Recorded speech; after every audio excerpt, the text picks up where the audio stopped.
Welcome Brian back into the studio for our favorite segment of the night. We've got Quick Six. Mike's here. We'll put 2 minutes on the clock and let's get this thing rolling, shall we? Brian, first off, just how concerned are you about Jonathan Brooks' future with the injury news today? Yeah, certainly a lot of concern when you have something like this, a second devastating injury within the last 13 months, but it can come back. Look at Thomas Davis, what he did with 3 ACLs and he came back. The biggest thing you got to concern yourself is the mental challenge of this. When any athlete who's had surgery knows the rehab is the biggest part of the grind. Can he come back mentally? Look to Thomas Davis for inspiration on this. Well, Mike, what was the biggest surprise from yesterday's Panthers loss? The fact that they were in the game. I told everybody that asked me that this is going to be one of those games that makes you question if what you're doing is right. I think the Panthers shouldn't question that. They are doing a great job. Now it's just a matter of finishing.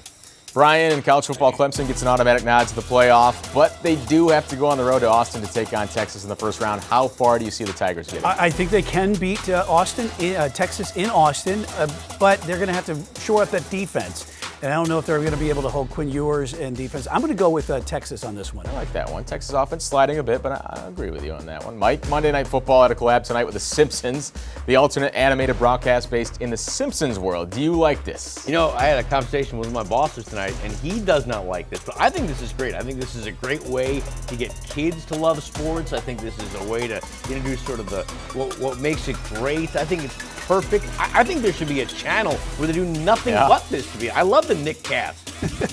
Brian, the Heisman finalists in college football were announced tonight. Did anybody, in your opinion, get snubbed? First off, the 4 in there, they deserve it, absolutely. But the couple guys that, Shadur Sanders, they say a lot from Colorado that he should have been in there. I think, the Cam Ward, Dylan Gabriel more deserving. Cam Scatterbo from Arizona State, a lot of folks saying him, 1,600 yards rushing and 19 touchdowns. We'll get to see him more coming up. Yeah, he is a monster. Mike, lastly, is Ghostbusters 2 a Christmas movie? That's a hard-hitting question. I'm so glad you asked me this question because I've been dying to get this off my chest. Yes, you There's have. one scene in the movie where they're wearing Christmas hats on as they're busting one of the ghosts, but the answer is no, it is not a Christmas movie. It is a New Year's movie because they have to stop Vigo the Carpathian at the stroke of midnight or else he's going to unleash havoc all over New York City and the world. So it is a New Year's movie. Ghostbusters again with Mike. Point proven. More